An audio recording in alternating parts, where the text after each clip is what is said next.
ನಮಸ್ಕಾರ, good evening. ಪ್ರತಿನಿತ್ಯದ ಹಾಗೆ ಇವತ್ತು ಕೂಡ ಇಡೀ ದಿನದ ಕೊರೋನಾಗೆ ಸಂಬಂಧಪಟ್ಟಂತಹ ಬೆಳವಣಿಗೆಯನ್ನ 30 ನಿಮಿಷದಲ್ಲಿ 30 ಸುದ್ದಿಗಳನ್ನ ನಿಮ್ಮ ಮುಂದೆ ಇಡೋಕೆ ನಾವಂತೂ ರೆಡಿ ಆಗಿದ್ದೀವಿ. ನಾನು ಹರೀಶ್ ನಾಗರಾಜು, ನನ್ನ ಜೊತೆ ಇದ್ದಾರೆ ನಾನು ಸೌಮ್ಯ ಬಳಲಿ. ಶುರು ಮಾಡೋಣ. ಮೊದಲನೇ ಸುದ್ದಿ ನೋಡೋಣ. ಇವತ್ತು ಮಧ್ಯರಾತ್ರಿಯಿಂದನೇ ರಾಜ್ಯದಲ್ಲಿ ಲಾಕ್ಡೌನ್ ನಿಯಮದಲ್ಲಿ ಸಡಿಲಿಕೆ ಆಗುತ್ತೆ. ಅಗತ್ಯ ಸೇವೆಯನ್ನು ಹೊರತುಪಡಿಸಿ ಉಳಿದ ಕ್ಷೇತ್ರಗಳಿಗೆ ರಿಯಾಯಿತಿ ಇಲ್ಲ. ಪೇಪರು, ರಸಗೊಬ್ಬರ, ಎಪಿಎಂಸಿ ಮಾರ್ಕೆಟ್ ಸಂಪೂರ್ಣ ಓಪನ್ ಆಗುತ್ತೆ. ಅಂತಾರಾಜ್ಯ ಜಲ್ಲಿ ವಾಹನ ಓಡಾಟಕ್ಕೆ ಅವಕಾಶ ಮಾತ್ರ ಇದೆ. ಕೃಷಿ ಮತ್ತು ಮೀನುಗಾರಿಕೆ ವಲಯಕ್ಕೆ ಸಂಪೂರ್ಣ ಅನುಮತಿಯನ್ನು ಕೊಡಲಾಗಿದೆ. ಆದರೆ ಕಂಟೈನ್ಮೆಂಟ್ ಝೋನ್ಗೆ ಯಾವುದೇ ಅನುಮತಿ ಇಲ್ಲ. ಕೃಷಿ ನೀರಾವರಿಗೆ ಯಾವುದೇ ನಿರ್ಬಂಧ ಇಲ್ಲ. ಕಟ್ಟಡ ನಿರ್ಮಾಣ ಕಾಮಗಾರಿಗಳಿಗೆ ಅನುಮತಿ ಇದೆ. ಟೀ, ಕಾಫಿ ಪ್ಲಾಂಟೇಶನ್ಗೆ ಅನುಮತಿ ಕೂಡ ಇದೆ.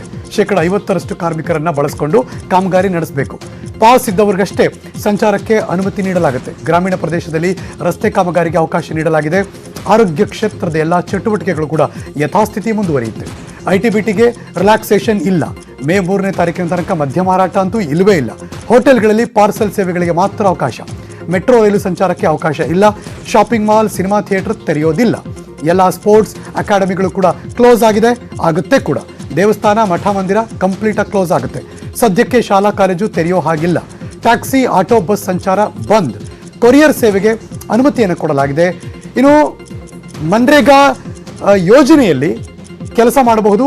ಸೋಷಿಯಲ್ ಡಿಸ್ಟೆನ್ಸ್ ಕೂಡ ಕಡ್ಡಾಯ, ಕಂಪಲ್ಸರಿ. ಕೊರೋನಾ ವಾರಿಯರ್ಸ್ ಮೇಲೇನಾದ್ರೂ ಹಲ್ಲೆ ಮಾಡಿದ್ರೆ ಇನ್ ಮುಂದೆ ಭಾರಿ ಶಿಕ್ಷೆಯಾಗಲಿದೆ. ವೈದ್ಯರು, ಪೊಲೀಸರು, ಆರೋಗ್ಯ ಕಾರ್ಯಕರ್ತರ ಮೇಲೆ ದಾಳಿ ಮಾಡಿದ್ರೆ 6 ತಿಂಗಳಿನಿಂದ 7 ವರ್ಷಗಳವರೆಗೆ ಶಿಕ್ಷೆಯನ್ನು ವಿಧಿಸಲಾಗುವುದು.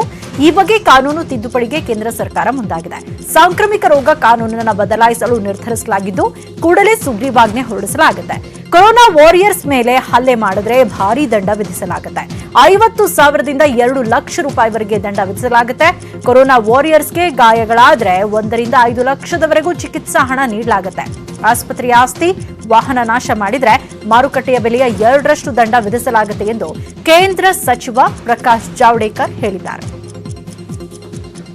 कड़ी सजा का प्रावधान किया है. 3 महीने से 5 साल सजा हो सकती है अगर इन पर हमले हुए या कोई नुकसान किया, और 50,000 से 2 लाख रुपए तक का जुर्माना देना पड़ सकता है. ರಾಜ್ಯದಲ್ಲಿ ಮತ್ತೆ ಕೊರೋನಾ ಸೋಂಕಿತರ 7 ಹೊಸ ಕೇಸ್ಗಳು ದೃಢಪಟ್ಟಿದೆ. ಈ ಮೂಲಕ ಸೋಂಕಿತರ ಸಂಖ್ಯೆ 425ಕ್ಕೆ ಏರಿಕೆಯಾಯಿತು. ಇದುವರೆಗೆ 17 ಮಂದಿ ಸಾವನ್ನಪ್ಪಿದ್ದಾರೆ. 129 ಸೋಂಕಿತರು ಡಿಸ್ಚಾರ್ಜ್ ಆಗಿದ್ದಾರೆ. ಬೆಂಗಳೂರು ನಗರ 2, ಕಲಬುರಗಿಯಲ್ಲಿ 5 ಜನ ಪತ್ತೆಯಾಗಿದ್ದಾರೆ. ಪೇಷಂಟ್ ನಂಬರ್ 419 ಬೆಂಗಳೂರಿನ 54 ವರ್ಷದ ಕಾರ್ಮಿಕ. ಪೇಷಂಟ್ ನಂಬರ್ 420 ಬೆಂಗಳೂರಿನ 28 ವರ್ಷದ ಮಹಿಳೆಗೆ ಸೋಂಕು ದೃಢಪಟ್ಟಿದೆ. ಬೆಂಗಳೂರಿನ ಬೊಮ್ಮನಹಳ್ಳಿಯಲ್ಲಿ 54 ವರ್ಷದ ಕೂಲಿ ಕಾರ್ಮಿಕನಿಗೆ ಕೊರೋನಾ ಪಾಸಿಟಿವ್ ಕಂಡು ಬಂದಿದ್ದು ಆತಂಕ ಮೂಡಿಸಿದೆ. ಬೊಮ್ಮನಹಳ್ಳಿಗೆ ದೌಡಾಯಿಸಿದ ಆರೋಗ್ಯಾಧಿಕಾರಿಗಳು ಕೂಲಿ ಕಾರ್ಮಿಕರಿಗೆ ತಪಾಸಣೆಗೊಳಪಡಿಸಿ ಆ ಮೂಲಕ ಗೊತ್ತಾಗಿದೆ. ವ್ಯಕ್ತಿಯ ಕಫ, ರಕ್ತ ಮಾದರಿ ಲ್ಯಾಬ್ಗೆ ರವಾನಿಸಿದ್ದಾರೆ. ಸಂಜೆಯೊಳಗೆ ಶಂಕಿತನ ವರದಿ ಕೈ ಸೇರುತ್ತೆ. ಈತನ ಸಂಪರ್ಕದಲ್ಲಿದ್ದವರನ್ನ ಕ್ವಾರಂಟೈನ್ ಮಾಡೋದಕ್ಕೆ ಸಿದ್ಧತೆ ಮಾಡ್ತಿದ್ದಾರೆ. ಮತ್ತೊಬ್ಬ ಶಿಫಾ ಆಸ್ಪತ್ರೆಯ ವೈದ್ಯನಿಂದ ನರ್ಸ್ಗೆ ಸೋಂಕು ಅಂಟಿದೆ. ಪೇಷಂಟ್ 208 ಶಿಫಾ ವೈದ್ಯನ ಸಂಪರ್ಕದಿಂದ ಪೇಷಂಟ್ 420 ನರ್ಸ್ಗೆ ಸೋಂಕು ತಗಲಿದೆ. ದಮ್ಲೂರಿನಲ್ಲಿ ಕೆಲಸ ಮಾಡ್ತಿದ್ದ ಕೂಲಿ ಕಾರ್ಮಿಕನಿಗೂ ರೋಗ ಲಕ್ಷಣ ಕಾಣಿಸಿಕೊಂಡಿದೆ. 4 ತಿಂಗಳ ಮಗು ಸೇರಿ ಕಲಬುರಗಿಯ 5 ಕೊರೋನಾ ಸೋಂಕು ತಗುಲಿದೆ. ಕಲಬುರಗಿಯಲ್ಲಿ ಒಂದೇ ದಿನ 5 ಕೊರೋನಾ ಪಾಸಿಟಿವ್ ಪತ್ತೆಯಾಗಿದೆ. ಮೊದಲ ಬಾರಿಗೆ ಕಲಬುರಗಿಯಲ್ಲಿ 4 ತಿಂಗಳ ಹಸುಗೂಸಿಗೂ ಕೊರೋನಾ ಸೋಂಕು ಅಂಟಿದೆ. ಮಗುವಿನ ತಾಯಿ ಸೇರಿ 5 ಸೋಂಕು ದೃಢವಾಗಿದೆ. ವಿಜಯಪುರದ ಬಾಲಕರಿಂದ 3 ಸೋಂಕು ತಗುಲಿದೆ ಎನ್ನಲಾಗ್ತಾ ಇದೆ. 4 ತಿಂಗಳ ಮಗು, 26 ವರ್ಷದ ತಾಯಿ, 36 ವರ್ಷದ ಮಹಿಳೆಗೆ ಸೋಂಕು ಪತ್ತೆಯಾಗಿದೆ. ಪೇಷಂಟ್ 222ರ ಸಂಪರ್ಕದಿಂದ 46 ವರ್ಷದ ಮಹಿಳೆಗೆ ಸೋಂಕು ತಗುಲಿದೆ. 57 ವರ್ಷದ ವ್ಯಕ್ತಿಗೂ ಸೋಂಕಂಟಿದೆ. ಈತನ ಟ್ರಾವೆಲ್ ಹಿಸ್ಟರಿ ಗೊತ್ತಾಗ್ತಿಲ್ಲ. ತೀವ್ರ ಉಸಿರಾಟದ ಸಮಸ್ಯೆ ಇರುವ ವ್ಯಕ್ತಿಗೆ ಇಎಸ್ಐ ಆಸ್ಪತ್ರೆಯಲ್ಲಿ ಚಿಕಿತ್ಸೆಯನ್ನು ನೀಡಲಾಗ್ತಾ ಇದೆ. ಜಿಲ್ಲೆಯಲ್ಲಿ ಒಟ್ಟು ಸೋಂಕಿತರ ಸಂಖ್ಯೆ 35ಕ್ಕೆ ಏರಿಕೆಯಾಗಿದೆ. 35 ಸೋಂಕಿತರಲ್ಲಿ ಇವರಿಗೆ 4 ಸಾವನ್ನಪ್ಪಿದ್ದಾರೆ. ಕೊರೋನಾ ಅಟ್ಟಹಾಸಕ್ಕೆ ಬೆಚ್ಚಿಬಿದ್ದ ಜನರಲ್ಲಿ ಆತಂಕ ಮನೆ ಮಾಡಿದೆ. ಪಾದರಾಯನಪುರ ಗಲಾಟೆ ಬಳಿಕ ರಾಜ್ಯ ಕಠಿಣ ಕಾನೂನು ಜಾರಿಗೆ ಮುಂದಾಗಿದೆ. ಕೊರೋನಾ ವಾರಿಯರ್ಸ್ಗೆ ಹಲ್ಲೆ ಮಾಡಿದರೆ 3 ವರ್ಷ ಜೈಲು ಶಿಕ್ಷೆ ವಿಧಿಸುವಂತಹ ಸುಗ್ರೀವಾಜ್ಞೆ ಅಂತಿಮಗೊಳಿಸಿ ರಾಜ್ಯಪಾಲರಿಗೆ ರವಾನೆ ಮಾಡಲಾಗಿದೆ. ಸರ್ಕಾರಿ ಆಸ್ತಿ ನಷ್ಟ ಉಂಟು ಮಾಡಿದರೆ ಆಸ್ತಿ ಮುಟ್ಟುಗೋಲು ಹಾಕೊಳ್ಳೋದಕ್ಕೆ ಅವಕಾಶ ಕಲ್ಪಿಸಲಾಗಿದೆ. ಆಶಾ ಕಾರ್ಯಕರ್ತರು, ಪೊಲೀಸರು, ಹೋಮ್ಗಾರ್ಡ್ ಸೇರಿದಂತೆ ಕೊರೋನಾ ವಾರಿಯರ್ಸ್ ಮೇಲೆ ಹಲ್ಲೆ ಮಾಡಿದ್ರು ಜೈಲು ಶಿಕ್ಷೆ ಕಟ್ಟಿಟ್ಟ ಬುತ್ತಿ. ಕೇರಳ ಮಾದರಿಯಲ್ಲಿ ಕಠಿಣ ಕಾನೂನು ಜಾರಿ ಮಾಡ್ತಾ ಇದ್ದು ಗೂಂಡಾ ಕಾಯ್ದೆಯಡಿ ಪ್ರಮುಖಾಂಶಗಳನ್ನು ಸುಗ್ರೀವಾಜ್ಞೆಯಲ್ಲಿ ಪ್ರಸ್ತಾಪ ಮಾಡಲಾಗಿದೆ. ಸಾರ್ವಜನಿಕ ಆಸ್ತಿಪಾಸ್ತಿ ನಷ್ಟವಾದರೆ ನಷ್ಟದ 3 ಪಟ್ಟು ದಂಡ ವಿಧಿಸೋದಕ್ಕೆ ಅವಕಾಶ ಇದೆ. ನಷ್ಟಕ್ಕೆ ಕಾರಣವಾಗುವ ವ್ಯಕ್ತಿ ಮತ್ತು ಸಂಘಟನೆ ಮೇಲೂ ಕೂಡ ಕಠಿಣ ಕ್ರಮವನ್ನು ಜರುಗಿಸಬಹುದು. ಗರಿಷ್ಠ 2 ಮತ್ತು ಗರಿಷ್ಠ 3 ವರ್ಷ ಶಿಕ್ಷೆ ಮಾಡುವಂತಹ ಅವಕಾಶ ಸುಗ್ರೀವಾಜ್ಞೆಯಲ್ಲಿ ಪ್ರಸ್ತಾಪ ಮಾಡಲಾಗಿದೆ. ವೈದ್ಯರು, ಪೊಲೀಸರು, ಪ್ಯಾರಾಮೆಡಿಕಲ್ ಸಿಬ್ಬಂದಿಗಳು, ಸ್ವಯಂ ಸೇವಕ ರಕ್ಷಣೆಗೆ ಸುಗ್ರೀವಾಜ್ಞೆ ಜಾರಿ ಮಾಡುತ್ತಿದ್ದು, ಪ್ರಕರಣದಲ್ಲಿ ಆರೋಪಿತರಿಗೆ ಜಾಮೀನು ನೀಡುವ ಪ್ರಕ್ರಿಯೆಯಲ್ಲೂ ಕೂಡ ಕಠಿಣ ಕ್ರಮವನ್ನು ಅನುಸರಿಸಲಾಗುತ್ತೆ. ಹಲ್ಲೆ ಮತ್ತು ಹಲ್ಲೆ ಯತ್ನದ ಪ್ರಕರಣದಲ್ಲಿ ವಿಶೇಷ ತನಿಖಾಧಿಕಾರಿಗಳ ನೇಮಕ ಮಾಡಿ ವಿಚಾರಣೆಯ ಹಂತದಲ್ಲಿ ಮುಕ್ತ ಸ್ವಾತಂತ್ರ್ಯ ನೀಡುವುದು ಕಾಯ್ದೆಯಲ್ಲಿ ಉಲ್ಲೇಖವಾಗಿದೆ. ಬೆಂಗಳೂರಿನ ಪಾದರಾಯನಪುರದ ಆಯಕಟ್ಟಿನ ಜಾಗದಲ್ಲಿ ಭಾರೀ ಪೊಲೀಸ್ ಬಂದೋಬಸ್ತ್ ಮಾಡಲಾಗಿದೆ. ಪಾದರಾಯನಪುರದಲ್ಲಿ ಪೊಲೀಸರು ಪಥ ಸಂಚಲನ ಮಾಡಿದ್ದಾರೆ. ಗಲಾಟೆ ನಡೆದಿದ್ದ ಅರ್ಫತ್ ನಗರದಲ್ಲಿ ಹೆಚ್ಚಿನ ಭದ್ರತೆಯನ್ನು ಕೈಗೊಳ್ಳಲಾಗಿದೆ. ಬೆಳಗ್ಗೆಯಿಂದ 2 ಬಾರಿ ಗಸ್ತು ತಿರುಗಲಾಗಿದೆ. ಇನ್ನು ಹೋಟೆಲ್ನಲ್ಲಿರೋ ಪಾದರಾಯನಪುರದ ಸೆಕೆಂಡರಿ ಕಾಂಟ್ಯಾಕ್ಟ್ ವ್ಯಕ್ತಿಗಳು ನಮಗೆ ಹೋಟೆಲ್ ಕ್ವಾರಂಟೈನ್ ಮಾಡೋದು ಬೇಡ, ಹಜ್ ಭವನಕ್ಕೆ ಶಿಫ್ಟ್ ಮಾಡಿ ಅಂತ ಶಾಸಕರಿಗೆ ಮನವಿಯನ್ನ ಮಾಡಿದ್ದಾರೆ. ಸದ್ಯಕ್ಕೆ ಎಲ್ಲರೂ ಕ್ವಾರಂಟೈನ್ನಲ್ಲಿದ್ದು ಅಧಿಕಾರಿಗಳಿಗೆ ಸಹಕರಿಸಿ, ಅಧಿಕಾರಿಗಳ ಜೊತೆ ಚರ್ಚೆ ಮಾಡ್ತೇನೆ ಅಂತ ಶಾಸಕ ಜಮೀರ್ ಅಹಮದ್ ಖಾನ್ ತಿಳಿಸಿದ್ದಾರೆ.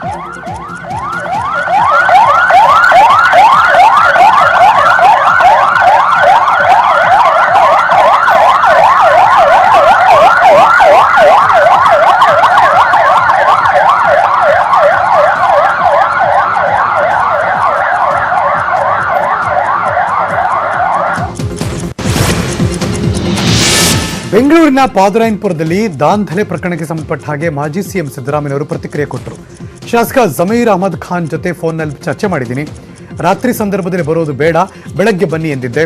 ಅದನ್ನು ಬಿಜೆಪಿ ನಾಯಕರು ತಪ್ಪಾಗಿ ಅರ್ಥೈಸಿಕೊಂಡಿದ್ದಾರೆ ಅಂತ ಜಮೀರ್ ತಿಳಿಸಿದ್ದಾರೆ ಎಂದಿದ್ದಾರೆ. ಇನ್ನು ಚಿಕಿತ್ಸೆಗೆ ಎಲ್ಲರೂ ಕೂಡ ಸಹಕಾರ ಕೊಡಬೇಕು ಎಂದಿರುವ ಸಿದ್ದರಾಮಯ್ಯ ಅವರು ಶಾಸಕ ಜಮೀರ್ ಅಹಮದ್ ಖಾನ್ ಅವರನ್ನ ಕ್ವಾರಂಟೈನ್ ಮಾಡುವ ಅಗತ್ಯವಿದ್ದರೆ ಕ್ವಾರಂಟೈನ್ ಮಾಡಲಿ, ಆದರೆ ಕ್ವಾರಂಟೈನ್ ಮಾಡಬೇಕು ಅಂತ ಮಾಡೋದು ಸರಿಯಲ್ಲ ಅಂದರು. ನಾನು ಜಮೀರ್ ಜೊತೆ ಮಾತಾಡಿದೆ. ಅವ್ರೇನ್ ಹೇಳ್ತಾರೆ ಅಂತಂದ್ರೆ, ನಾನು ಯಾರು ನಮ್ಮ ಕ್ಷೇತ್ರಕ್ಕೆ ಬರಬೇಡಿ ಅಂತ ಹೇಳಲಿಲ್ಲ, ರಾತ್ರಿ ಹೊತ್ತು ಬರಬೇಡಿ ಹಗಲೊತ್ತು ಬರ್ರಿ ಅಂತ ಅಷ್ಟೇ ಹೇಳಿದ್ದೆ ನಾನು. ನಾನು ಇಲ್ಲಿ ಹೆಂಗ್ ಬರ್ತಾರೆ ನಮ್ಮ ಕ್ಷೇತ್ರಕ್ಕೆ ಅಂತ ನಾ ಹೇಳಲಿಲ್ಲ ಅಂತ ಹೇಳ್ತಾರೆ ಅವರು. ಇವ್ರು ಅದನ್ನ ದೊಡ್ಡ ರಾಜಕೀಯ ಮಾಡಕ್ ಕೊಟ್ಟಿದ್ದಾರೆ. ಬಟ್ ತಪ್ಪು ಯಾರೇ ಮಾಡಿದ್ರು ತಪ್ಪೇ. ದಿನದಿಂದ ದಿನಕ್ಕೆ ದೇಶದಲ್ಲಿ ಕೊರೋನಾ ಅಟ್ಟಹಾಸ ಹೆಚ್ಚಾಗ್ತಾ ಇದೆ. ಭಾರತದಲ್ಲಿ ಕೊರೋನಾ ಸೋಂಕಿತರ ಸಂಖ್ಯೆ 20,000 ಗಡಿಯತ್ತ ಸಾಗ್ತಾ ಇದೆ. ಇವರಿಗೆ 640 ಮಂದಿ ಕೊರೋನಾಗೆ ಅಸುನೀಗಿದ್ದು 19,984 ಜನರಿಗೆ ಸೋಂಕು ಅಂಟಿದೆ. ದೇಶದಲ್ಲಿ ಇವರಿಗೆ 3,870 ಮಂದಿಗೆ ಕೊರೋನಾ ಸೋಂಕಿನಿಂದ ಇಷ್ಟು ಜನ ಗುಣಮುಖರಾಗಿದ್ದಾರೆ. ದೇಶದಲ್ಲಿ ಅತಿ ಹೆಚ್ಚು ಮಹಾರಾಷ್ಟ್ರದಲ್ಲಿ 251 ಜನ ಸಾವನ್ನಪ್ಪಿದ್ರೆ 5,218 ಮಂದಿಗೆ ಸೋಂಕು ಹರಡಿದೆ. ರಾಷ್ಟ್ರ ರಾಜಧಾನಿಯಲ್ಲಿ 47 ಜನ ಅಸುನೀಗಿದ್ರೆ 2,156 ಜನರಿಗೆ ಕೊರೋನಾ ಸೋಂಕು ತಗುಲಿದೆ. ಗುಜರಾತ್ನಲ್ಲಿ 90 ಮಂದಿ ಸಾವನ್ನಪ್ಪಿದ್ದಾರೆ. 2,178 ಮಂದಿಗೆ ಸೋಂಕು ತಗುಲಿದೆ. ಮಧ್ಯಪ್ರದೇಶದಲ್ಲಿ 76 ಸಾವಾಗಿದೆ. 1,552 ಜನರಿಗೆ ಸೋಂಕು ತಗುಲಿದೆ. ರಾಜಸ್ಥಾನದಲ್ಲಿ 25 ಸಾವಾಗಿದೆ. 1,656 ಮಂದಿಗೆ ಸೋಂಕು ತಗುಲಿದೆ. ತಮಿಳುನಾಡಿನಲ್ಲಿ 18 ಸಾವಾಗಿದೆ. 1,596ಕ್ಕೆ ಸೋಂಕಿತರ ಸಂಖ್ಯೆ ಹೆಚ್ಚಾಗಿದೆ. ಹಾಗೆಯೇ ಉತ್ತರ ಪ್ರದೇಶದಲ್ಲಿ 20 ಸಾವಾಗಿದೆ. 1,294 ಮಂದಿಗೆ ಸೋಂಕು ಹರಡಿದೆ. ಇಡೀ ವಿಶ್ವದಲ್ಲಿ 25 ಲಕ್ಷಕ್ಕೂ ಹೆಚ್ಚು ಜನರಿಗೆ ರಣರಕ್ಕಸ ಕೊರೋನಾ ಅಂಟಿಕೊಂಡಿದೆ. ಈ ಮಹಾಮಾರಿ ವೈರಸ್ನಿಂದ 1.78 ಲಕ್ಷಕ್ಕೂ ಹೆಚ್ಚು ಮಂದಿ ಅಸುನೀಗಿದ್ದಾರೆ. 16,92,287 ಆಕ್ಟಿವ್ ಕೇಸ್ಗಳಿವೆ. 7,04,049 ಮಂದಿ ಚೇತರಿಸಿಕೊಳ್ತಿದ್ದಾರೆ. ಅದರಲ್ಲೂ ವಿಶ್ವದ ದೊಡ್ಡಣ್ಣ ಅಮೆರಿಕಾದಲ್ಲಿ ಕೊರೋನಾ ವೈರಸ್ ಕಾಡ್ಗಿಚ್ಚಿನ ಥರ ಹಬ್ಬುತ್ತಾನೆ ಇದೆ. ಈಗಾಗಲೇ 45,000ಕ್ಕೂ ಹೆಚ್ಚು ಮಂದಿ ಕೊರೋನಾದಿಂದ ಸಾವನ್ನಪ್ಪಿದ್ದಾರೆ. ಸೋಂಕಿತ ಸಂಖ್ಯೆ ಅಮೆರಿಕಾದಲ್ಲಿ 8.19 ಲಕ್ಷ ದಾಟಿದೆ. ಸ್ಪೇನ್ನಲ್ಲಿ 2.8 ಲಕ್ಷಕ್ಕೂ ಹೆಚ್ಚು ಜನರಲ್ಲಿ ಕೊರೋನಾ ಸೋಂಕಿದೆ. 21,000ಕ್ಕೂ ಹೆಚ್ಚು ಮಂದಿ ಸಾವನ್ನಪ್ಪಿದ್ದಾರೆ. ಇನ್ನು ಇಟಲಿಯಲ್ಲಿ 1.83 ಲಕ್ಷ ಜನರಿಗೆ ಸೋಂಕು. ಸಾವಿನ ಸಂಖ್ಯೆ 24,000 ಗಡಿ ತಲುಪಿದೆ. ಕೊರೋನಾ ವಿರುದ್ಧದ ಕಠಿಣ ಹೋರಾಟದಲ್ಲಿ ರಾಜ್ಯ ಸರ್ಕಾರ ಆಪ್ತಮಿತ್ರ ಸಹಾಯವಾಣಿ ಮೊಬೈಲ್ ಆಪ್ ಆರಂಭಿಸಿದೆ. ಸಿಎಂ ಯಡಿಯೂರಪ್ಪ ಗೃಹ ಕಚೇರಿ ಕೃಷ್ಣಾದಲ್ಲಿ ಆಪ್ತಮಿತ್ರ ಆಪ್ ಬಿಡುಗಡೆ ಮಾಡಿದ್ರು. ಕೊರೋನಾ ವೈರಸ್ ಲಕ್ಷಣ ಇರುವವರಿಗೆ ಆಪ್ ಸಹಕಾರಿಯಾಗಲಿದೆ. ಬೆಳಗ್ಗೆ 8ರಿಂದ ರಾತ್ರಿ 8 ಗಂಟೆವರೆಗೆ ಆಪ್ತಮಿತ್ರ ಸಹಾಯವಾಣಿ ಕಾರ್ಯನಿರ್ವಹಿಸಲಿದೆ. ಬೆಂಗಳೂರಿನ 4 ಹಾಗೂ ಮೈಸೂರು ಹಾಗೂ ಮಂಗಳೂರು ಸೇರಿ ಒಟ್ಟು 6 ಕಡೆ ಆಪ್ತಮಿತ್ರ ಆಪ್ ಆರಂಭವಾಗಿದೆ. ಜ್ವರ, ಒಣಕೆಮ್ಮು, ಉಸಿರಾಟದ ತೊಂದರೆ ಇರೋರು ಈ ಸಹಾಯವಾಣಿಗೆ ಕರೆ ಮಾಡಬಹುದು. 14,410 ಅಂದ್ರೆ 14410 ಸಹಾಯವಾಣಿ ನಂಬರ್ಗೆ ಕರೆ ಮಾಡಬಹುದು. ಆಪ್ತಮಿತ್ರ ಸಹಾಯವಾಣಿ ಕುರಿತು ನಟ ಪುನೀತ್ ರಾಜ್ಕುಮಾರ್ ಜಾಗೃತಿಯನ್ನು ಮೂಡಿಸಿದ್ದಾರೆ. ಅಕಸ್ಮಾತ್ ನಮಗೆ ಏನಾದ್ರೂ ಕೋಲ್ಡ್ ಇದ್ದು, ಫೀವರ್ ಬಂದು, ಏನಾದ್ರೂ ನಮಗೇನಾದ್ರೂ ನಮ್ಮಲ್ಲಿ ಏನಾದ್ರೂ ಪ್ರಶ್ನೆಗಳಿದ್ರೆ ಈ ಹೆಲ್ಪ್ ಲೈನ್ ನಂಬರ್ ಫೋನ್ ಮಾಡಿ ನಿಮಗೆ ಸರಿಯಾದ ಮಾಹಿತಿ ಪಡ್ಕೋಬಹುದು. ಅವ್ರು ನಮ್ಮನ್ನು ಗೈಡ್ ಮಾಡ್ತಾರೆ. ಸೊ ಕ್ಲಿನಿಕ್ ಹೋಗ್ಬೇಕಾ ಬೇಡವಾ. ಸೊ ಹಾಗಾಗಿ ಆಪ್ತ ಮಿತ್ರ 144110 ಈ ನಂಬರ್ನ ನೆನಪಿಟ್ಕೊಳ್ಳಿ. ಏನೇ ಕನ್ಫ್ಯೂಷನ್ಸ್ ಇದ್ರೂ ನಮ್ಮ ಆರೋಗ್ಯದ ಬಗ್ಗೆ ಅಲ್ಲಿ ಫೋನ್ ಮಾಡಿ. ಜ್ವರ, ಒಣಕೆಮ್ಮು, ಉಸಿರಾಟದ ತೊಂದರೆ ಅಥವಾ ಇನ್ಫ್ಲೂಯೆನ್ಸಾ ಮಾದರಿಯ ರೋಗ ಲಕ್ಷಣಗಳು ಇದ್ದಲ್ಲಿ ಆಪ್ತಮಿತ್ರ ಸಹಾಯವಾಣಿ 144110 ಸಂಖ್ಯೆಗೆ ಕರೆ ಮಾಡಿ ಸಲಹೆ ಮಾರ್ಗದರ್ಶನ ಪಡೆಯಬಹುದಾಗಿದೆ. ಕೋವಿಡ್ ಸೋಂಕಿನ ಲಕ್ಷಣ ಇರುವ ವ್ಯಕ್ತಿಗಳಿಗೆ ಸಹಾಯವಾಣಿ ಮೂಲಕ ಸಲಹೆ ಹಾಗೂ ಮಾರ್ಗದರ್ಶನ ನೀಡಿ ಅವರಿಗೆ ಸೂಕ್ತ ಚಿಕಿತ್ಸೆಗೆ ನೆರವಾಗುವುದು ಇದರ ಮುಖ್ಯ ಉದ್ದೇಶವಾಗಿದೆ. ಆಪ್ತಮಿತ್ರ ಆಪ್ನಲ್ಲಿ ಸಮಸ್ಯೆ ಹೇಳಿಕೊಂಡವರಿಗೆ 2-3 ಘಟ್ಟಗಳಲ್ಲಿ ವಿಂಗಡಿಸಿ ತಪಾಸಣೆ ಮಾಡಲಾಗುತ್ತೆ. ಆ ಆ್ಯಪ್ನಲ್ಲಿ ಕೊರೋನಾ ಕುರಿತು ಸವಿಸ್ತಾರವಾದಂಥ ಮಾಹಿತಿ ಇದೆ. ಸಣ್ಣ ನೆಗಡಿ, ಕೆಮ್ಮು ಇರೋರು ನಂಬರ್ಗೆ ಕರೆ ಮಾಡಿ. ಅವರು ನಿಮಗೆ ಔಷಧಿ ಒದಗಿಸೋದು ಹೇಗೆ ಅಂತ ಮಾಡ್ತಾರೆ. ಜಾಸ್ತಿ ಆಗಿದೆ ಅಂದರೆ ಕೊರೋನಾ ತಪಾಸಣೆ ಕೂಡ ನಡೆಸ್ತಾರೆ ಅಂತ ಸಚಿವ ಡಾಕ್ಟರ್ ಸುಧಾಕರ್ ಹೇಳಿಕೆ ಕೊಟ್ಟರು. ಇನ್ನು ಈಗಾಗಲೇ ICMRನವರು ಡಾಕ್ಟರ್ ವಿಶಾಲ್ ರಾವ್ ಅವರಿಗೆ ಪ್ಲಾಸ್ಮಾ ಚಿಕಿತ್ಸೆಗೆ ಅನುಮತಿ ಕೊಟ್ಟಿದ್ದಾರೆ. ಕೊರೋನಾದಿಂದ ಗುಣಮುಖರಾದ ವ್ಯಕ್ತಿಯಿಂದ ಕನಿಷ್ಠ 2-3 ರೋಗಿಗಳಿಗೆ ಪ್ಲಾಸ್ಮಾ ಚಿಕಿತ್ಸೆ ಮಾಡಬಹುದು. ಈಗ ಒಟ್ಟಾರೆ 129 ಜನ ಕೊರೋನಾದಿಂದ ಗುಣಮುಖರಾಗಿದ್ದಾರೆ. ಇವರಿಂದ ಎಷ್ಟು ಜನಕ್ಕೆ ಪ್ಲಾಸ್ಮಾ ಚಿಕಿತ್ಸೆ ಮಾಡಬಹುದು ಅಂತ ನೋಡ್ತೇವೆ ಎಂದರು. ಆಪ್ತಮಿತ್ರ ಸಹಾಯವಾಣಿ ಮತ್ತು ಆ್ಯಪ್ ಇವೆರಡರನ್ನು ಕೂಡ ವಿದ್ಯುಕ್ತವಾಗಿ ಇವತ್ತು ಮಾನ್ಯ ಮುಖ್ಯಮಂತ್ರಿಗಳು ಇವತ್ತು ಅನಾವರಣಗೊಳಿಸಿದ್ದಾರೆ. ಇದರ ಮೂಲಕ ಇವತ್ತು ಇಡೀ ರಾಜ್ಯದ 6.5 ಕೋಟಿ ಜನರಿಗೆ 144110 ಈ ನಂಬರಿಗೆ ಯಾರಾದರೂ ಫೋನ್ ಮಾಡಿದ್ರೆ ನುರಿತ ಜನ ಅದರಲ್ಲಿರ್ತಾರೆ. ಅನೇಕ ವೈದ್ಯರುಗಳನ್ನು ಇದರಲ್ಲಿ ಬಳಸ್ಕೊಳ್ತಾ ಇದ್ದೇವೆ. ಆಪ್ತಮಿತ್ರ ದಕ್ಷಿಣ ಕನ್ನಡ ಜಿಲ್ಲೆಯ ಬಂಟ್ವಾಳದ ಕೆಳಗಿನ ಪೇಟೆಯನ್ನ ಸಂಪೂರ್ಣ ಸೀಲ್ ಡೌನ್ ಮಾಡಲಾಗಿದೆ. ಕೊರೋನಾ ಸೋಂಕಿತ ವೃದ್ಧೆ ಆರೋಗ್ಯ ಸ್ಥಿತಿ ಗಂಭೀರವಾಗಿರುವ ಹಿನ್ನೆಲೆಯಲ್ಲಿ ಬಂಟ್ವಾಳದ ಕೆಳಗಿನ ಪೇಟೆಯಲ್ಲಿ ಭಾರೀ ಕಟ್ಟೆಚ್ಚರ ವಹಿಸಲಾಗಿದೆ. ಮೃತ ಮಹಿಳೆ ಸಂಪರ್ಕದಲ್ಲಿದ್ದ 67 ವರ್ಷದ ವೃದ್ಧೆ ಸ್ಥಿತಿ ಗಂಭೀರ ಆಗಿದೆ. ಅಸ್ತಮಾ, ನ್ಯೂಮೋನಿಯಾದಿಂದ ಬಳಲ್ತಾ ಇರುವ ವೃದ್ಧೆಗೆ ಚಿಕಿತ್ಸೆ ನೀಡಲಾಗ್ತಾ ಇದೆ. ಮನೆಯಿಂದ ಹೊರಬಾರದಂತೆ ಆದೇಶ ಮಾಡಲಾಗಿದ್ದು ಕೆಳಗಿನ ಪೇಟೆ ಜನರಲ್ಲಿ ಆತಂಕ ಮನೆ ಮಾಡಿದೆ. ರಸ್ತೆಗೆ ಮಣ್ಣು ಸುರಿದು ಬ್ಯಾರಿಕೇಡ್ ಹಾಕಿ ಸೀಲ್ ಮಾಡಿದ್ದಾರೆ ಪೊಲೀಸರು.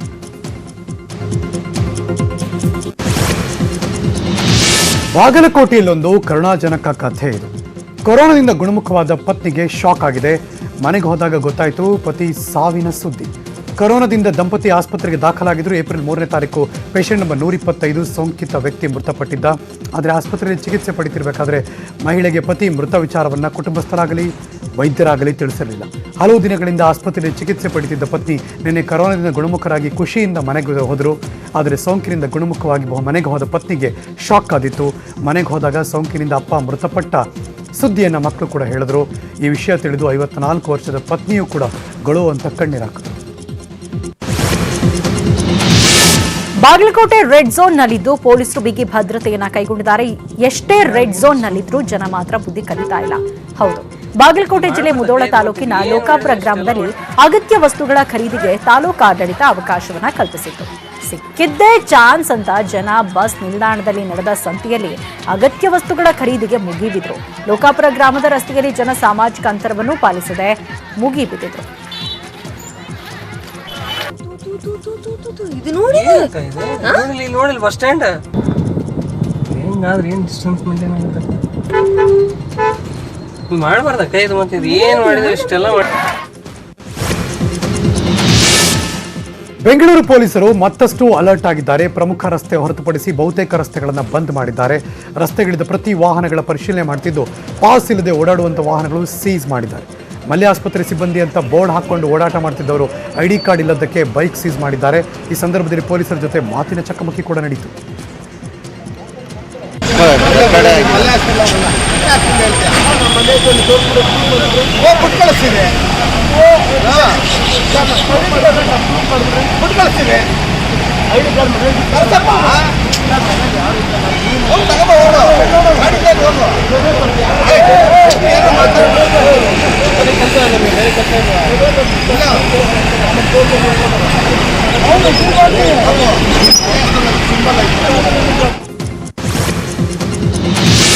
ವೈದ್ಯರ ಮೇಲೆ ದೌರ್ಜನ್ಯ ಹಿನ್ನೆಲೆಯಲ್ಲಿ ವೈದ್ಯರು ಪ್ರತಿಭಟನೆಗೆ ಮುಂದಾಗಿದ್ರು. ಈ ಹಿನ್ನೆಲೆಯಲ್ಲಿ ಕೇಂದ್ರ ಗೃಹ ಸಚಿವ ಅಮಿತ್ ಶಾ ವೈದ್ಯರು ಐಎಂಎ ಸದಸ್ಯರೊಂದಿಗೆ ವಿಡಿಯೋ ಕಾನ್ಫರೆನ್ಸ್ ಮೂಲಕ ಸಭೆಯನ್ನ ನಡೆಸಿದ್ರು. ಕೊರೋನಾ ಸಂದರ್ಭದಲ್ಲಿ ಉತ್ತಮ ಕೆಲಸ ಮಾಡ್ತಾ ಇದ್ದೀರಿ, ನಿಮಗೆ ಭದ್ರತೆ ನೀಡುವುದು ಸರ್ಕಾರದ ಹೊಣೆ, ವೈದ್ಯರ ಜೊತೆ ಕೇಂದ್ರ ಸರ್ಕಾರ ಇದೆ ಅಂತ ವೈದ್ಯರಿಗೆ ಅಮಿತ್ ಶಾ ಭರವಸೆಯನ್ನ ನೀಡಿದ್ದಾರೆ. ಅಲ್ಲದೆ ಸಾಂಕೇತಿಕ ಪ್ರತಿಭಟನೆ ಮಾಡದಂತೆ ಅಮಿತ್ ಶಾ ಮನವಿಯನ್ನ ಮಾಡಿದ್ರು.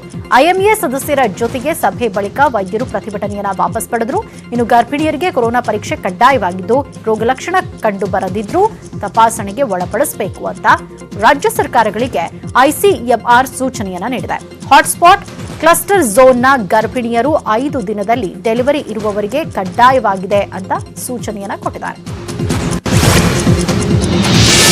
ಈ ಕೊರೋನಾ ಮಹಾಮಾರಿ ಹರಡದಂತೆ ಜನರು ಒಂದ್ ಕಡೆಯಿಂದ ಮಗದೊಂದು ಕಡೆ ಓಡಾಡಬಾರದು ಅಂತ ಉದ್ದೇಶದಿಂದ ವಾಹನಗಳ ಸಂಚಾರವನ್ನೇ ನಿರ್ಬಂಧಿಸಲಾಗಿದೆ.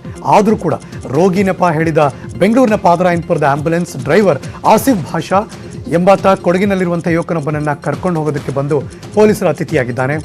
ಹೊಸೂರಿನ ವೆಂಕಟೇಶ್ ಎಂಬ ವ್ಯಕ್ತಿಯ ಮಗ ಕೊಡಗಿನ ಕೂಡಿಗೆಯ ತನ್ನ ಸ್ನೇಹಿತನ ಮನೆಯಲ್ಲಿ ಸಿಕ್ಕಾಕೊಂಡಿದ್ದ. ಹೀಗಾಗಿ ಅವನನ್ನು ಕರೆದೊಯ್ಯೋದಕ್ಕೆ ಡ್ರೈವರ್ ಆಸಿಫ್ ಆಂಬ್ಯುಲೆನ್ಸ್ನಲ್ಲಿ ಆರಿಫ್ ಎಂಬ ಡಯಾಬಿಟೀಸ್ ರೋಗಿಯನ್ನ ಚಿಕಿತ್ಸೆಗೋಸ್ಕರ ಕರೆದೊಯ್ತಿದ್ದ. ಕೊಡಗಿನ ಕುಶಾಲನಗರದ ಕೊಪ್ಪ ಚೆಕ್ ಪೋಸ್ಟ್ನಲ್ಲಿ ಸಿಪಿಐ ಮಹೇಶ್ ದೇವರು ತಪಾಸಣೆ ನಡೆಸಿದಾಗ ಸಿಕ್ಕಾಕೊಂಡಿದ್ದಾರೆ. ಆಸಿಫ್ ಮತ್ತು ಆರಿಫ್ ಈ ಇಬ್ಬರು ಕೂಡ ಕೊಡಗಿನ ಬಂದು ಯುವಕರನ್ನ ಕರೆದೊಯ್ಯೋದಕ್ಕೆ 10,000 ವಸೂಲಿ ಮಾಡಿದ್ರಂತೆ. ಸದ್ಯ 3 ವಿರುದ್ಧ ಕುಶಾಲನಗರ ಠಾಣೆಯಲ್ಲಿ ಕೇಸ್ ಹಾಕಿದ್ದಾರೆ. 3 ಕೊಡಗು ಜಿಲ್ಲಾಸ್ಪತ್ರೆಯ ಮಾಸ್ ಕ್ವಾರಂಟೈನ್ಗೆ ಇರಿಸಲಾಗಿದೆ. ಬೆಂಗಳೂರಿನ ಬೊಮ್ಮನಹಳ್ಳಿಯ ಆಸ್ಪತ್ರೆಯಲ್ಲಿ ಹೈ ಡ್ರಾಮಾ ನಡೆದಿದೆ. ಆಸ್ಪತ್ರೆ ಒಳಗೆ ಇದ್ದು ಕ್ವಾರಂಟೈನ್ಗೆ ಬರಲ್ಲ ಅಂತ ವೈದ್ಯ ಡ್ರಾಮಾ ಮಾಡಿದ್ದಾನೆ. ಡಾಕ್ಟರ್ ವೇಣು ಹೆಲ್ತ್ ಕೇರ್ ಸೆಂಟರ್ನಲ್ಲಿ ಚಿಕಿತ್ಸೆ ಪಡಿತಾ ಇದ್ದ ವ್ಯಕ್ತಿಗೆ ಕೊರೋನಾ ಪಾಸಿಟಿವ್ ಇತ್ತು. ಹೀಗಾಗಿ ಆಸ್ಪತ್ರೆ ಸೀಲ್ ಡೌನ್ ಮಾಡಲು ಬಿಬಿಎಂಪಿ ಅಧಿಕಾರಿಗಳು ಬಂದಿದ್ರು. ಆಸ್ಪತ್ರೆ ಬಾಗಿಲು ತೆರೆಯದೆ ಡಾಕ್ಟರ್ ವೇಣುಗೋಪಾಲ್ ಪುಂಡಾಟಿಕೆ ಮಾಡಿದ್ರು. ಸತತ 2 ಗಂಟೆಯಿಂದ ಆಸ್ಪತ್ರೆ ತೆರೆಯದೆ ವೈದ್ಯ ಸತಾಯಿಸಿದ. ಆಸ್ಪತ್ರೆಯ ಹೊರಗೆ ಬೀಗ ಹಾಕಿಸಿ ಒಳಗೆ ಉಳಿದುಕೊಂಡಿದ್ದ. ಅಧಿಕಾರಿಗಳು ಹೊರಗಡೆಯಿಂದ ಬೀಗ ಒಡೆದು ಡಾಕ್ಟರ್ನನ್ನ ಹಾಗೂ ಆಸ್ಪತ್ರೆ ಸಿಬ್ಬಂದಿಯನ್ನ ಹೊರಗೆ ಕರ್ಕೊಂಡು ಬಂದ್ರು. ರೋಗಿ ನಂಬರ್ 419 ಆಸ್ಪತ್ರೆಯಲ್ಲಿ ಚಿಕಿತ್ಸೆ ಪಡೆದು 1 ದಿನ ಆಸ್ಪತ್ರೆಯಲ್ಲೇ ಉಳಿದಿದ್ದ. ಬೀದಿಯಲ್ಲಿ ಬಿದ್ದಿದ್ದ 500 ರೂಪಾಯಿ ನೋಟ್ಗಳನ್ನು ಕಂಡು ಜನರು ಆತಂಕಕ್ಕೀಡಾಗಿರುವಂತಹ ಘಟನೆ ಮಂಡ್ಯದ ಪಾಂಡವಪುರ ಪಟ್ಟಣದ ಗಾಣಿಗರ ಬೀದಿಯಲ್ಲಿ ನಡೆಯಿತು. ರಸ್ತೆಯಲ್ಲಿ 500 ರೂಪಾಯಿ ಮುಖಬೆಲೆಯ 6 ನೋಟ್ಗಳು ಬಿದ್ದಿತ್ತು. 500 ರೂಪಾಯಿ ನೋಟ್ ಬಿದ್ದಿದ್ರೂ ಕೊರೋನಾ ಭಯದಿಂದ ಜನ ನೋಟ್ಗಳನ್ನು ಮುಟ್ಟೇ ಇಲ್ಲ. ಕಡೆಗೆ ರಸ್ತೆಯಲ್ಲಿ ನೋಟ್ ಬಿದ್ದಿರೋ ಬಗ್ಗೆ ಪೊಲೀಸರು ನೆರೆದಿದ್ದವರ ಮಾಹಿತಿ ಕೊಟ್ಟಿದ್ದಾರೆ. ಸ್ಥಳಕ್ಕೆ ಬಂದ ಪೊಲೀಸರು ಬಿದ್ದಿದ್ದ ನೋಟ್ಗಳನ್ನು ಪರಿಶೀಲನೆ ನಡೆಸಿದ್ರು. ನೋಟಿನ ಮೇಲೆ ಸ್ಯಾನಿಟೈಸರ್ ಸಿಂಪಡಿಸಿ ಗ್ಲಾಸ್ ಧರಿಸಿ ನೋಟನ್ನು ವಶಕ್ಕೆ ಪಡೆದಿದ್ದಾರೆ. ಹಣ ಕಳ್ಕೊಂಡವರು ಯಾರಾದರೂ ಇದ್ದರೆ ಠಾಣೆಗೆ ಬಂದು ಪಡೆಯೋದಕ್ಕೆ ತಿಳಿಸಿದ್ರು. ಸೋಂಕಿನ ಭೀತಿಯಲ್ಲಿ ಜನ ಹಣ ಬಿದ್ದಿದ್ರೂ ಮುಟ್ಟೋಕೆ ಹೆದರುತ್ತಿದ್ದಾರೆ.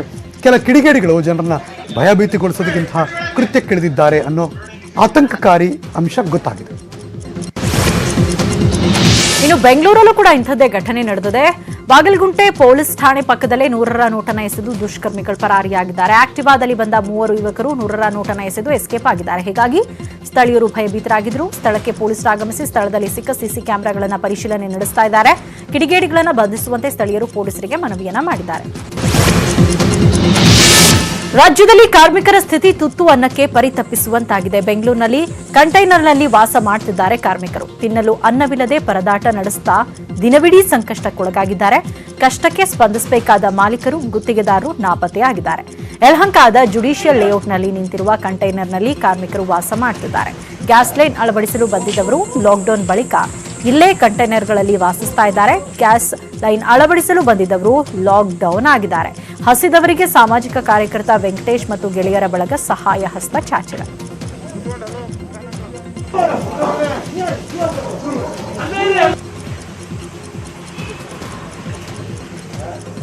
ಸೊ ನಾವಿಲ್ಲಿ ಕೊಡ್ಬೇಕಾದ್ರೆ ಇವರು ಕೆಲ ಜನರು ನಮ್ಮ ಹತ್ರ ಬಂದ್ಬಿಟ್ಟು ಈ ತರ ಕಷ್ಟ ಆಗ್ತಿದೆ, ನಮ್ಗೆ ಆಹಾರ ತೊಂದರೆ ಆಗಿದೆ, ರೇಷನ್ ತೊಂದರೆ ಆಗಿದೆ, ನಾವು ನಾರ್ತ್ ಇಂಡಿಯಾ ಕಡೆಯಿಂದ ಬಿಹಾರ್, ರಾಂಚಿ, ಉತ್ತರ ಪ್ರದೇಶ್ ಆ ಕಡೆಯಿಂದ ಬಂದಿದ್ದೀವಿ ನಾವು ಅಂತ ನಮ್ ಕಷ್ಟ ಹೇಳ್ಕೊಂಡ್ರು. ಚಿತ್ರದುರ್ಗದಲ್ಲಿ ಉಚಿತವಾಗಿ ಸಿಗುವಂತಹ ದಿನಸಿ ಕಿಟ್ ಪಡೆಯೋದಕ್ಕೆ ಜನ ಮುಗಿಬಿದ್ದಿದ್ರು. ಸಾಮಾಜಿಕ ಅಂತರವನ್ನು ಲೆಕ್ಕಿಸದೆ ಗುಂಪಾಗಿ ಜಮಾಯಿಸಿದ್ರು.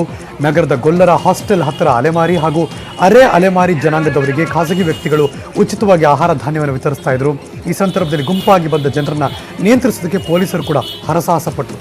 ಮಗದೊಂದು ಕಡೆ ಪೊಲೀಸರು ಕಣ್ತಪ್ಪಿಸಿ ಜನರು ಕಾಂಪೌಂಡ್ ಹಾರ ಬಂದು ಉಚಿತ ದಿನಸಿ ಕಿಟ್ಗಾಗಿ ಮುಗಿಬಿದ್ರು.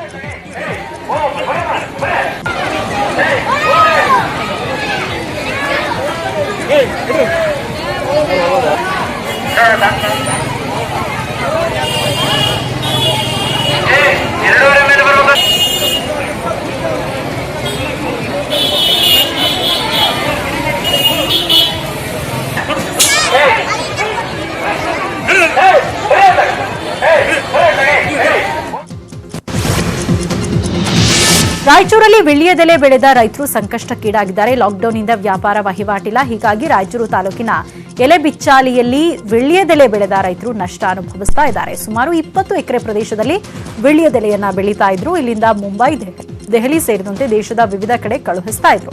ಈಗ ಮದುವೆ ಸೇರಿದಂತೆ ಯಾವುದೇ ಕಾರ್ಯಕ್ರಮಗಳಿಲ್ಲ. ಇದರಿಂದಾಗಿ ವೀಳ್ಯದೆಲೆ ಕೇಳುವವರೇ ಇಲ್ಲದಂತಾಗಿದೆ. ಪ್ರತಿ ಎಕರೆಯಲ್ಲಿ ವೀಳ್ಯದೆಲೆಯನ್ನ ಬೆಳೆಯಲು ಕನಿಷ್ಠ 3 ರಿಂದ 4 ಲಕ್ಷ ರೂಪಾಯಿ ಖರ್ಚು ಮಾಡುವ ರೈತ ಈಗ ಖರ್ಚು ಸಹ ಬಾರದೆ ಸಾಲಗಾರನಾಗ್ತಾ ಇದ್ದಾನೆ. ಲಾಭವಾಗುವ ಸಮಯಕ್ಕೆ ಲಾಕ್ಡೌನ್ ಆಗಿ ರೈತ ಸಂಕಷ್ಟ ಎದುರಿಸ್ತಾ ಇದ್ದಾನೆ. ನಷ್ಟ ಅನುಭವಿಸ್ತಾ ಇರುವ ರೈತರ ನೆರವಿಗೆ ಸರ್ಕಾರ ಬರಬೇಕು ಅಂತ ರೈತರು ಆಗ್ರಹಿಸಿದ್ದಾರೆ. 3 ಲಕ್ಷ ರೂಪಾಯಿ ಹಾಕಿದ್ದೀವಿ ಒಂದು ಎಕರೆಗೆ ನಾವು ಖರ್ಚು. ಇವಾಗ ನಾವು ದುಡ್ಡು ಮಾಡ್ಕೊಳ್ಬೇಕು. ಇಂಥ ಒಂದು ಟೈಮಲ್ಲಿ ಒಂದು ಕೊರೋನಾ ಅಂತೇಳಿ ಎಫೆಕ್ಟ್ ಬಂದಿದೆ. ಸೊ ಎಲೆ ನೋಡಿದರೆ ಸುಮಾರು ಎಲೆ ವೇಸ್ಟ್ ಆಗ್ತಾ ಇದ್ದಾವೆ. ಮಾರ್ಕೆಟ್ ಮಾಡ್ಬೇಕಂತಂದರೆ ವೆಹಿಕಲ್ಸ್ ಬಿಡ್ತಾ ಇಲ್ಲ. ಆಮೇಲೆ ವ್ಯಾಪಾರಸ್ಥರು ಯಾರೂ ಲಾಕ್ಡೌನ್ ನಡುವೆ ಅಕ್ರಮವಾಗಿ ಮದ್ಯ ಮಾರಾಟ ಜೋರಾಗಿ ನಡೀತಾ ಇದೆ. ಅಕ್ರಮವಾಗಿ ಮದ್ಯ ಸಾಗಿಸುತ್ತಿದ್ದ 4 ಅಬಕಾರಿ ಇಲಾಖೆ ಸಿಬ್ಬಂದಿಗಳು ಅರೆಸ್ಟ್ ಮಾಡಲು ಯಶಸ್ವಿಯಾಗಿದ್ದಾರೆ. ಶಿವಮೊಗ್ಗ ಜಿಲ್ಲೆಯ ಭದ್ರಾವತಿ ತಾಲೂಕಲ್ಲಿ ಪ್ರತ್ಯೇಕ 2 ಪ್ರಕರಣಗಳಲ್ಲಿ 4 ಅರೆಸ್ಟ್ ಮಾಡಿದ್ದಾರೆ. ಅಬಕಾರಿ ಇಲಾಖೆ ಅಧಿಕಾರಿ ಹನುಮಂತು ಅವರ ನೇತೃತ್ವದಲ್ಲಿ ಕಾರ್ಯಾಚರಣೆ ನಡೆಸಿದರು. ಮದ್ಯದ ಬಾಟಲ್ಗಳ ಮೇಲೆ ಮಿಲಿಟರಿ ಡ್ರಿಂಕ್ಸ್ ಅಂತ ಬರೆಯಲಾಗಿದೆ. ಬಂಧಿತರಿಂದ 7.5 ಲೀಟರ್ ಮದ್ಯವನ್ನ ವಶಪಡಿಸಿಕೊಳ್ಳಲಾಗಿದೆ. ಅಕ್ರಮ ಮದ್ಯ ಮಾರಾಟಕ್ಕೆ ಬಳಸಲಾಗಿದ್ದ ಸ್ವಿಫ್ಟ್ ವಿಡಿಐ ಹಾಗೂ ದ್ವಿಚಕ್ರ ವಾಹನವನ್ನು ಕೂಡ ವಶಕ್ಕೆ ಪಡೆದಿದ್ದಾರೆ. ಭದ್ರಾವತಿ ತಾಲೂಕಿನ ಬೈಪಾಸ್ನ ಆಂಜನೇಯ ಸ್ವಾಮಿ ದೇವಸ್ಥಾನದಲ್ಲಿ ಹಾಗೂ ಮಿಲಿಟರಿ ಕ್ಯಾಂಪ್ ಹತ್ರ ಅಕ್ರಮ ಮದ್ಯ ಮಾರಾಟ ಮಾಡುತ್ತಿದ್ದರು. ಅಜಿತ್, ಮನೋಜ್, ಕಿರಣ್, ನವೀನ್ ಎಂಬಾತರನ್ನ ಅರೆಸ್ಟ್ ಮಾಡಿದ್ದಾರೆ. ಇದರ ಕುರಿತು ಹೆಚ್ಚಿನ ವಿಚಾರಣೆಯನ್ನು ಕೂಡ ನಡೆಸ್ತಾ ಇದ್ದಾರೆ. 2 ಕೇಸಲ್ಲಿ ಒಟ್ಟು 7.5 ಲೀಟರ್ ಮದ್ಯ ವಶಪಡಿಸ್ಕೊಂಡಿದ್ದೀವಿ. ಹಾಗೂ 2 ಕೇಸಲ್ಲಿ ಒಂದು ಕಾರು, ಒಂದು ಬೈಕು, ಇದ್ರ ಮೌಲ್ಯ 5 ಲಕ್ಷ ರೂಪಾಯಿ ಆಗಿರುತ್ತೆ. ತಮಿಳು ನಟ ವಿಜಯ್ ಕೊರೋನಾ ಸಮರಕ್ಕೆ ಕೈಜೋಡಿಸಿದ್ದಾರೆ. ದಕ್ಷಿಣದ ಎಲ್ಲ ರಾಜ್ಯಗಳಿಗೆ ದೇಣಿಗೆ ನೀಡಿರುವ ವಿಜಯ್ ಒಟ್ಟು 1,30,00,000 ದೇಣಿಗೆಯನ್ನು ನೀಡಿದ್ದಾರೆ. ತಮಿಳುನಾಡಿಗೆ 50 ಲಕ್ಷ, ಕೇರಳಕ್ಕೆ 10 ಲಕ್ಷ, ಆಂಧ್ರಪ್ರದೇಶಕ್ಕೆ 5 ಲಕ್ಷ, ತೆಲಂಗಾಣ ಸಿಎಂ ನಿಧಿಗೆ 5 ಲಕ್ಷ, ಪಾಂಡಿಚೇರಿ ಸಿಎಂ ನಿಧಿಗೆ 5 ಲಕ್ಷ, ಕರ್ನಾಟಕ ಸಿಎಂ ನಿಧಿಗೆ 5 ಲಕ್ಷ ರೂಪಾಯಿಯನ್ನ ನೀಡಿದ್ದಾರೆ. ಚಿತ್ರರಂಗದ ಕಾರ್ಮಿಕರ ನೆರವಿಗೆ 25 ಲಕ್ಷ, ಪ್ರಧಾನಿ ನಿಧಿಗೆ 25 ಲಕ್ಷ ರೂಪಾಯಿಯನ್ನ ನೀಡಿದ್ದಾರೆ. ಕರ್ನಾಟಕದಲ್ಲಿ ಲಾಕ್ಡೌನ್ ಹಿನ್ನೆಲೆಯಲ್ಲಿ ಸಿಎಂ ಪರಿಹಾರ ನಿಧಿಗೆ V4 ಡಿಜಿಟಲ್ ಇನ್ಫೋಟೆಕ್ ವತಿಯಿಂದ ದೇಣಿಗೆ ನೀಡಲಾಯಿತು. ಮಂಗಳೂರು ಡಿಸಿ ಸಿಂಧು ರೂಪೇಶ್ ಅವರಿಗೆ ಚೆಕ್ ನೀಡುವ ಮೂಲಕ ಸಿಎಂ ಪರಿಹಾರ ನಿಧಿಗೆ ದೇಣಿಗೆಯನ್ನು ನೀಡಿದರು. ಬಳಿಕ ಮಾತನಾಡಿದ V4 ಡಿಜಿಟಲ್ ಇನ್ಫೋಟೆಕ್ ಮುಖ್ಯಸ್ಥ ಶ್ರೀನಿವಾಸ್ ಖೇಣಿ, ಜನರಿಗೆ ನಮ್ಮಿಂದ ಆದ ಕಿಂಚಿತ್ ಸಹಾಯ ಮಾಡಿದ್ದೇವೆ ಅಂತ ಹೇಳಿದರು. ಕೊರೋನಾ ವಿಷಯದಲ್ಲಿ ನಮ್ಮ ಕಾಳಜಿಯನ್ನು ತೋರಿಸಿ ನಮ್ಮ ಬದಿಯಿಂದ ಕಿಂಚಿತ್ ಸಹಾಯವನ್ನು ನಾವು ಕೊಡಲು ಅಪೇಕ್ಷಿಸಿದ್ದೇವೆ. ಸೊ ಅದನ್ನು ನಾವು DC ಅವರ ಹತ್ರ ಹಸ್ತಾಂತರಿಸಿದ್ದೇವೆ. ಕೊರೋನಾದ ವಿಷಯದಲ್ಲಿ ನಮ್ಮ ಕಾಳಜಿಯನ್ನು ತೋರಿಸಿ ನಮ್ಮ ಬದಿಯಿಂದ ಕಿಂಚಿತ್ ಸಹಾಯವನ್ನು ನಾವು ಕೊಡಲು V4 ಡಿಜಿಟಲ್ ಇನ್ಫೋಟೆಕ್ ಎಂಬ ಸಂಸ್ಥೆ ತಮ್ಮ ಎಲ್ಲ ಕೇಬಲ್ ಆಪರೇಟರ್ನವರ ಪರವಾಗಿ ರಾಜ್ಯದ ಮುಖ್ಯಮಂತ್ರಿಯವರ ಪರಿಹಾರ ನಿಧಿಗೆ ತಮ್ಮ ದೇಣಿಗೆಯನ್ನು ಚೆಕ್ ಮುಖಾಂತರ. ಮೈಸೂರಲ್ಲಿ ರಸ್ತೆಗೆ ದುಡ್ಡು ಎಸೆದು ಅನುಮಾನಾಸ್ಪದವಾಗಿ ವ್ಯಕ್ತಿ ನಡ್ಕೊಂಡು ಹೋಗ್ತಿದ್ದಾನೆ. ದೇವರಾಜ ಮೊಹಲ್ಲಾದ ಬೋಟಿ ಬಜಾರ್ನಲ್ಲಿ ಘಟನೆ ನಡೆದಿದೆ. ಬೆಳಗಿನ ಜಾವ 4 ಗಂಟೆ ಸುಮಾರು ಸೈಕಲ್ನಲ್ಲಿ ನೀವು ನೋಡ್ತಿರುವಂತಹ ದೃಶ್ಯ, ಬಂದ ಅಪರಿಚಿತ ದುಡ್ಡು ಎಸೆದು ಹೋಗಿದ್ದ. ಎಸೆದಿದ್ದ ಹಣವನ್ನು ಟೀ ಅಂಗಡಿ ಮಾಲೀಕ ಬಾಬು ಅನ್ನೋರು ಎತ್ಕೊಂಡು ಹೋಗಿದ್ರು. ಹಣ ಎಸೆಯುವುದನ್ನು ಎತ್ಕೊಳ್ಳೋದು ಎರಡೂ ಕೂಡ CC ಕ್ಯಾಮ್ರಾದಲ್ಲಿ ಸರಿಯಾಗಿದೆ. ಸದ್ಯ ಹಣ ಎತ್ಕೊಂಡು ವ್ಯಕ್ತಿಯನ್ನು ಪೊಲೀಸರು ವಿಚಾರಣೆ ಮಾಡ್ತಿದ್ದಾರೆ. ಮೈಸೂರು ಮಹಾನಗರ ಪಾಲಿಕೆ ಸಿಬ್ಬಂದಿಯಿಂದ ಸ್ಥಳದಲ್ಲಿ ಸ್ಯಾನಿಟೈಸೇಷನ್ ಕೂಡ ಮಾಡಲಾಗಿದೆ.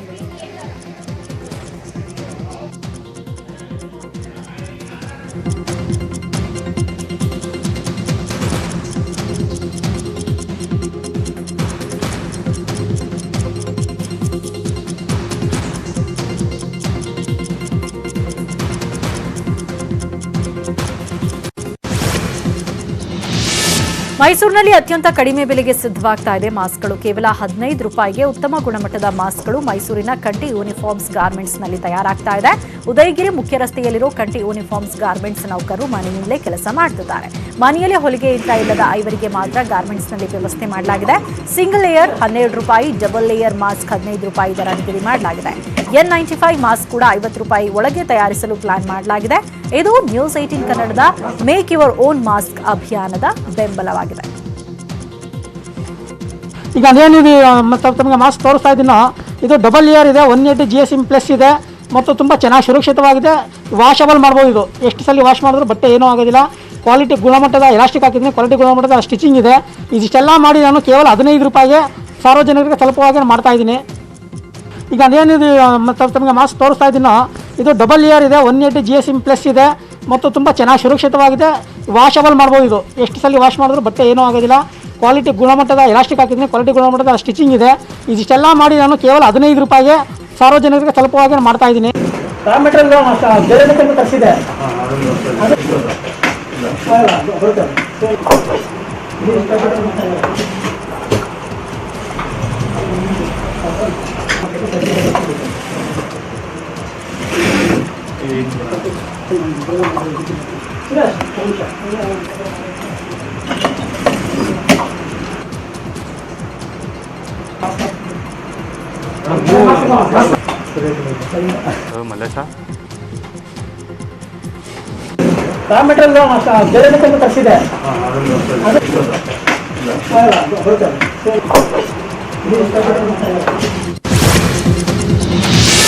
ಕರ್ನಾಟಕದಲ್ಲಿ ಲಾಕ್ಡೌನ್ ಹಿನ್ನೆಲೆಯಲ್ಲಿ ಸಿಎಂ ಪರಿಹಾರ ನಿಧಿಗೆ V4 ಡಿಜಿಟಲ್ ಇನ್ಫೋಟೆಕ್ ವತಿಯಿಂದ ದೇಣಿಗೆ ನೀಡಲಾಯಿತು. ಮಂಗಳೂರು ಡಿಸಿ ಸಿಂಧು ರೂಪೇಶ್ ಅವರಿಗೆ ಚೆಕ್ ನೀಡುವ ಮೂಲಕ ಸಿಎಂ ಪರಿಹಾರ ನಿಧಿಗೆ ದೇಣಿಗೆಯನ್ನು ಕೊಟ್ಟರು. ಬಳಿಕ ಮಾತನಾಡಿದ V4 ಡಿಜಿಟಲ್ ಇನ್ಫೋಟೆಕ್ ಮುಖ್ಯಸ್ಥ ಶ್ರೀನಿವಾಸ್ ಖೇಣಿ, ಜನರಿಗೆ ನಮ್ಮಿಂದ ಆದಂತಹ ಕಿಂಚಿತ್ ಸಹಾಯ ಮಾಡ್ತಿದ್ದೇವೆ ಎಂದು. ಕೊರೋನಾ ವಿಷಯದಲ್ಲಿ ನಮ್ಮ ಕಾಳಜಿಯನ್ನು ತೋರಿಸಿ ನಮ್ಮ ಬದಿಯಿಂದ ಕಿಂಚಿತ್ ಸಹಾಯವನ್ನು ನಾವು ಕೊಡಲು ಅಪೇಕ್ಷಿಸಿದ್ದೇವೆ. ಸೊ ಅದನ್ನು ನಾವು DC ಅವರ ಹತ್ರ ಹಸ್ತಾಂತರಿಸಿ V4 ಡಿಜಿಟಲ್ ಇನ್ಫೋಟೆಕ್ ಎಂಬ ಸಂಸ್ಥೆ ತಮ್ಮ ಎಲ್ಲ ಕೇಬಲ್ ಆಪರೇಟರ್ನವರ ಪರವಾಗಿ ರಾಜ್ಯದ ಮುಖ್ಯಮಂತ್ರಿಯವರ ಪರಿಹಾರ ನಿಧಿಗೆ ತಮ್ಮ ದೇಣಿಗೆಯನ್ನು ಚೆಕ್ ಮುಖಾಂತರ DC ಅವರಿಗೆ ಹಸ್ತಾಂತರಿಸಿ. ಟೆಲಿಕಾಂ ಲೋಕದಲ್ಲಿ ರಿಲಯನ್ಸ್ ಜಿಯೋ ದಾಖಲೆ ನಿರ್ಮಿಸಿದೆ. ಮಾರುಕಟ್ಟೆಗೆ ಬಂದ ಕೆಲವೇ ದಿನಗಳಲ್ಲಿ ಕೋಟ್ಯಾಂತರ ಗ್ರಾಹಕರನ್ನ ಸೆಳೆದಿದೆ. ಈಗ ಗ್ರಾಹಕರಿಗೆ ಮತ್ತಷ್ಟು ಕೊಡುಗೆ ನೀಡಲು ರಿಲಯನ್ಸ್ ಜಿಯೋ ಮುಂದಾಗಿದ್ದು ಫೇಸ್ಬುಕ್ ಜೊತೆ ಕೈ ಜೋಡಿಸಿದೆ. ಫೇಸ್ಬುಕ್ ಸಂಸ್ಥೆ ಜಿಯೋದ ,9.99% ಶೇರ್ ಖರೀದಿಸಿದೆ. 43,574 ಕೋಟಿ ರೂಪಾಯಿಗೆ ಷೇರು ಖರೀದಿಸಿದೆ. ಫೇಸ್ಬುಕ್ನ ಸಹಭಾಗಿತ್ವದ ಬಗ್ಗೆ ರಿಲಯನ್ಸ್ ಇಂಡಸ್ಟ್ರೀಸ್ ಲಿಮಿಟೆಡ್ ಅಧ್ಯಕ್ಷ ಮುಕೇಶ್ ಅಂಬಾನಿ ಮಾತನಾಡಿದ್ದು, ರಿಲಯನ್ಸ್ ಜಿಯೋವನ್ನ 2016ರಲ್ಲಿ ಲಾಂಚ್ ಮಾಡಲಾಗಿತ್ತು. ಅಲ್ಲಿಂದಲೂ ಜನರಿಗೆ ಉತ್ತಮ ಸೇವೆಯನ್ನ ನೀಡುತ್ತಿದ್ದೇವೆ. ಡಿಜಿಟಲ್ ಇಂಡಿಯಾದತ್ತ ಹೆಜ್ಜೆ ಹಾಕುವಲ್ಲಿ ಜಿಯೋ ಸಂಸ್ಥೆ ಸಕ್ಸಸ್ ಆಗಿದೆ ಅಂತ ಹೇಳಿದ್ರು. ಇನ್ನು ಫೇಸ್ಬುಕ್ ಸಂಸ್ಥೆ ನಮ್ಮ ಪಾಲುದಾರರಾಗಿದ್ದು ಸಂತೋಷ ಅಂತ ಅಭಿಪ್ರಾಯಪಟ್ಟಿದ್ದಾರೆ. ಇನ್ನು ಕೊರೋನಾ ನಂತರದ ದಿನಗಳ ಅಲ್ಪಾವಧಿಯಲ್ಲಿಯೇ ಭಾರತದ ಆರ್ಥಿಕ ಚೇತರಿಕೆ ಮತ್ತು ಪುನರುತ್ಥಾನದ ಬಗ್ಗೆ ನನಗೆ ವಿಶ್ವಾಸ ಇದೆ. ಈ ಪಾಲುದಾರಿಕೆ ಖಂಡಿತವಾಗಿಯೂ ಮುಂದೆ ಮಹತ್ವದ ಕೊಡುಗೆ ನೀಡುತ್ತೆ ಅಂತ ಹೇಳಿದ್ದಾರೆ. Delighted to welcome Facebook Inc. as our long-term and esteemed partner. At the core of our partnership is the commitment that Mark Zuckerberg, founder of Facebook, and I share for the all-around digital transformation of India and for serving all Indians. Together, our two companies will accelerate India's digital economy. With the Indian people will offer innovative new solutions to each one of you. In the very near future, JioMart, Jio's digital new commerce platform, and WhatsApp will empower nearly 3 crore small Indian Kirana shops to digitally transact with every customer in their neighborhood. This means all of you can order and get faster delivery of day-to-day items. Our visionary and most respected Prime Minister, Shri Narendra Modi ji, has set 2 ambitious goals in his Digital India. ಇಲ್ಲಿಗೆ ಇವತ್ತಿನ 30 ನಿಮಿಷದಲ್ಲಿ corona ಬಗ್ಗೆ 30 ಸುದ್ದಿಗಳನ್ನು ಕೊಟ್ಟು ನಾವಿಬ್ರು ಹೋಗಿ ಬರ್ತೀವಿ. ಮತ್ತೆ ರಿಮೆಂಬರ್, ರಾತ್ರಿ 8 ಗಂಟೆಗೆ ಮತ್ತಷ್ಟು ಸುದ್ದಿಗಳೊಂದಿಗೆ ಇದೇ ಕೊರೋನಾ 30 ನಿಮ್ಮ ಮುಂದೆ ಹಾಜರಾಗ್ತೀವಿ. ಪಕ್ಕಾ ನ್ಯೂಸ್ಗಾಗಿ ನೋಡ್ತಾ ಇರಿ News 18 ಕನ್ನಡ. ಜಾಲ ನಮ್ಮದು, ಬಾಲ ನಿಮ್ಮದು.